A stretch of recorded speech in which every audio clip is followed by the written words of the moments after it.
So, hi again, my name is Gloria Smith. I am a cannabis nurse and I have over 10 years experience.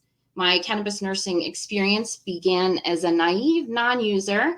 I was stumbling around trying to navigate firewall blocks at work, trying to get credible information to my multiple sclerosis patients who were struggling to navigate their medical marijuana cards, and I didn't have any anecdotal experience to share with them. Now, fast forward 10 years later, I'm a sought after medical expert. I know how to manage my own symptoms as well as tone my own endocannabinoid system with knowledgeable and intentional use of cannabis. So, today I'm here just to give you a short overview of cannabis medicine and hopefully arm you with the education that you need to treat your patients wholly, backed by evidence based science and practice. So, the first place to start for us to understand cannabis medicine is to start with our endocannabinoid system. We have to understand this in order to talk about cannabis medicine. All mammals have an endocannabinoid system or an ECS, and its primary responsibility in the body is homeostasis, which is quite a broad statement. Homeostasis is the body's tendency to stability, to equilibrium, to balance. And that balance exists through interdependent elements and systems, and it's maintained by physiological processes in the body. The ECS has an integral part in this. So, what is it involved with in the body that has to do with balance? Well, our endocannabinoid system helps regulate sleep, helps regulate temperature control, pain, and inflammation response. But beyond that, we're learning more about its communication with the other systems in our body, such as the nervous system, and it has a big role in emotions, memory, and learning as well. Now, understanding our ECS, we have to break it down to the two major components. These are cannabinoid receptors and endocannabinoids. We're going to focus on just the major ones for today's shorter presentation, but the two major receptors of the endocannabinoid system are CB1 and CB2.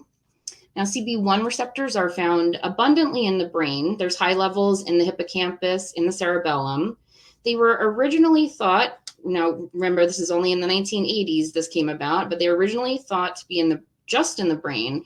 But now they've been found throughout the peripheral nervous system, throughout cardiac tissue, gastrointestinal tissue, but also both types of receptors have been found scattered throughout our immune system. So this makes them a natural target for cancer therapies. CB1 receptors are mainly expressed by immune cells, and CB2 receptors are found on immune cells. So there's a difference there. CB2 receptors are also found distributed through the GI system. Also, they're found on microglial cells, astrocytes. They're found in the spleen, tonsils, thymus, mast cells, blood cells, neurons, et cetera, et cetera, et cetera. So our understanding continues to grow. And finally, the other part of our ECS that's important is understanding the two major endocannabinoids in our body, or the cannabinoids that our body produces. Anandamide is the first one, AEA, and then also 2-arachidonoglycerol, or 2-AG. These are our body's own versions of THC and CBD, respectively, and they're produced on demand depending on what's going on in the body. So they're highly reactive. This is just a graphic to kind of explain and visualize the distribution of the receptors throughout the body. As you can see, the CB2 receptors are highly dispersed throughout the GI system, and they're highly targeted and up-and-coming research in the ECS's involvement in our gastrointestinal system. So coming up in ECS research, like I said, gastrointestinal interstitial ECS modulation is a hot topic. This goes beyond communication between the systems of the endocannabinoid system and the GI tract. It goes into looking into our enteric nervous system, which is our autonomic nervous system's involvement with the GI system. Now, there's only small amounts of studies on enteric glial cells, and we need to learn more. But basically, enteric glial cells are immune competent cells that contribute to the maintenance of the GI tract. This works through homeostasis, and it provides neuroprotection and influences GI motor function and sensation. So previous focus on the ECS in our GI system had to do with involvement with hunger and metabolism. But because of these enteric glial cells and the interstitial involvement, we now can target potential disease-specific therapies like therapies for Crohn's, IBD, IBS, and move on beyond just our simple understanding of how our ECS works with our GI system. Backing up a little bit, the endocannabinoid and nervous system interaction is extremely important to talk about, super high interest. Research is developing in areas such as progressive dementias, neuromuscular diseases, and neurodegeneration in general, which is really exciting because currently we don't have anything to protect from neurodegeneration and neuroregeneration coming from our ECS. So stay tuned there. And finally, I know we only touched on CB1 and CB2 receptors, but research still continues on understanding our ECS thoroughly. A new receptor identified, loosely coined CB3, is GPR55. You might be familiar with that. It was a hot topic in certain types of breast cancer and endometrial carcinoma, both treatment and identification. It's now being considered a CB receptor, so good target for cancer therapies. And it also has a role in anxiety and metabolism. The other of note is TRPV1. A bunch of rodent studies have been coming out lately. One is controlling anxiety-like behaviors through the modulation in that receptor, and the other is to modulate insulin secretion via the pancreas, via those receptors. So again, interesting stuff coming out. Keep an eye out. So now that we have a general understanding of our ECS, right? Now we have to guide our patients. When sending our patients to the dispensary, you need to arm them with all of the knowledge that they're going to need to be able to get their way through a very nervous and overwhelming experience. If you've never been in a dispensary before, it can be extremely intimidating. A lot of states don't allow people to bring anybody in with them, so often they're alone and they just have to rely on what they can remember. So teach your patients tricks. We nurses love acronyms, and empower your patients to remember what they can remember. Another tip is to start with website navigation, which we'll do a little bit later, and familiarizing them with label reading. So let's get you and then them a little bit more comfortable with guiding on picking products at the dispensary. The first thing we need to talk about is differentiation between strains of cannabis. So Cannabis sativa, the plant, that's the species name, it comes in many different types of strains.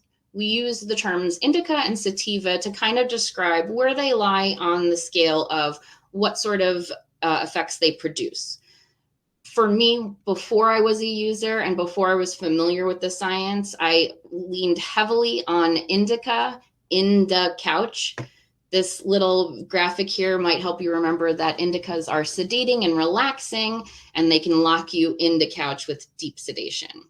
On the other end of the spectrum, we have sativas. Sativas are stimulating, they give energy, and so they end up on the other side of the spectrum. Right in the middle, we have hybrids. Now, with all the genetic breeding that's been going on, most strains today are technically hybrids, but usually they lean towards an indica or lean towards a sativa, and usually you can get some guidance from your dispensary on that. But now you'll understand where they are and the types of effects that they do produce. We need to talk about phytocannabinoids. So we know about endocannabinoids already. Phytocannabinoids are the cannabinoids that come from the plant. The two most popular, THC and CBD, but you might have also heard CBG, CBN, THCV, THCA. We can go on and on, but let's focus on the most important, THC, CBD. THC is delta-9 tetrahydrocannabinol, or the primary psychoactive cannabinoid in the plant Cannabis sativa. THC has affinity for CB1 receptors, so we call it a CB1 agonist, which means it initiates a response in that receptor. On the other hand, we have CBD, cannabidiol. Cannabidiol is non-psychoactive, and even more interestingly, when it reacts to THC in the body, it can limit the psychoactive ceiling of THC. So, which means it can prevent endless psychoactive response happening from THC. Keep this in mind when you're directing your patients. CBD is well known now for anti-inflammatory, analgesic, anti-epileptic, and immune modulating processes, but new research is showing high doses of it is extremely neuroprotective and neuroregenerative. It is a negative allosteric modulator, which means that it reacts to something coming into the body. So it's a negative allosteric modulator of delta 9 THC and 2-AG. So it either reacts to THC coming into the body or our body producing CBD inside the body. So interesting. Now, how do we use this information to figure out what our patient should have as when it comes to the ratio of THC and CBD in their product? We call this chemovars. This is the balance of the phytocannabinoids for the benefit of certain symptom management. So break it down into 3 simple ones. The first chemovar, number 1, is where THC is in a greater concentration than CBD. You can see concentrations from 2 to 1, 101, all over the place.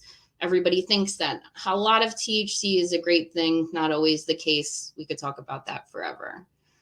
FDA-approved analogs in this chemovar are dronabinol or Marinol, used in cancer patients, often when nausea, vomiting is not controlled by other antiemetics. It is a man-made or synthetic form of THC. It's also in another form, Nabilone, which is the same thing. It's just a brand name, Sesamet. Now, chemovar number 1, because THC is in a greater concentration, will usually cause cognitive changes, and deep sedation is possible. So we need to remember this. This makes it really good for pain, insomnia, and then neuroprogressive diseases like Alzheimer's or even autism that involves agitation with its sedative properties. Excuse me. The second chemovar is an even or close to even ratio of THC to CBD. So the FDA-approved analogs in here are Sativex. We don't have that in the US. It's only available in the UK, but it is sprayed in the mouth, THC, sprayed in the mouth for the relief of neuropathic pain, derived straight from the plant, not available in the US yet. And chemovars in this section are really good for neuropathies, like I mentioned. They're good for anxiety and depression because they don't cause cognitive changes, and they're also great for managing muscle spasms. Finally, we have the third chemovar where CBD is in greater concentration than THC. You can see this in the FDA-approved analog Epidiolex. Epidiolex is cannabidiol, and it was approved in 2018, so it's CBD only, and it's currently only used for a few specific seizure disorders. So hopefully the use will become more widespread as time goes on. This third chemovar has usually no sedative effects or no cognitive changes. You see it a lot for use in epilepsy, like I said, but also cardiac disease, management of acne, addictions, and psychosis. So now we're directing our patient towards the dispensary and they're picking their product. They see flower, they see edible. How do they differentiate? Well, the difference here is decarboxylation. Has your product been cooked, or is it ready to, or has it been cooked, or does it need to be cooked? Excuse me. Sending them to the dispensary is not as easy as giving them a dose of Tylenol. Dosing guidance is loose at best, and there's such a wide variety of products. So how do we make them feel comfortable? Let's talk about flower. Flower comes in strength. We look at usually THC percentage. The trend is for very high THC percentages right now, above 20%. We would generally call that extremely high. We would generally guide our patients to start low and go slow, meaning you can't unsalt your pot, you can only put in. So try for the lowest strength or dosage that you can to get started and add as needed. I often guide my patients to look at the menu and see what the general percentages are and try to hit something on the lower end, the middle end, or the higher end. But if we generally say less than 10% is low, greater than 20% is high, that's usually a good guidance.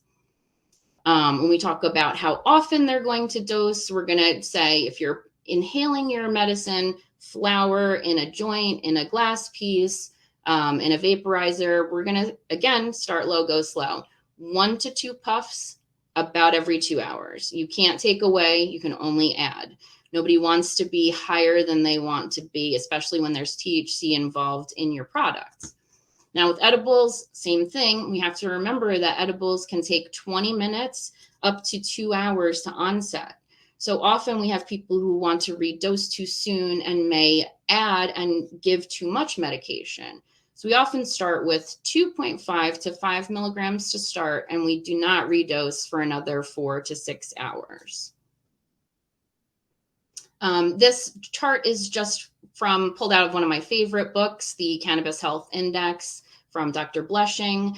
This is dosing ranges that have been used in clinical trials up until now. I put a little star down here saying that CBD high doses here are only till 800 milligrams. So this is a little bit old because we're using a lot more than this now. But you can kind of get a general idea in the THC column of what would be considered low dose, what would be considered medium, and what would be considered high. Another piece of guidance for your patients is to remember that you cannot split products because usually the cannabinoids inside are not evenly dispensed. So let's talk about looking at our dispensary website. So one of the most important things to do with your patient before is to open up your website and look at the product and make decisions before. I took a simple little screenshot from my friend Leafly here, and we're talking about the menu at a local dispensary that's medicinal by me. If you look at the menu, we can hard choose if it has CBD or not in it, which is one of my favorite options that Leafly has. I don't work for them, and this is not a sponsor. But you can look down and see, we can go down to indica sativa hybrid, so we can differentiate by strain. We can look at THC level, which is the percentages we were talking about. We can break it further down into category and edibles and go further from there. The problem you might run into with this is you can't open it on your work computer because it might come up as flagged. But anyway, I want to thank you for listening today. It has been a pleasure to bring just a little tiny bit of information to you on Cannabis 101 and the intro to dosing for the healthcare professional.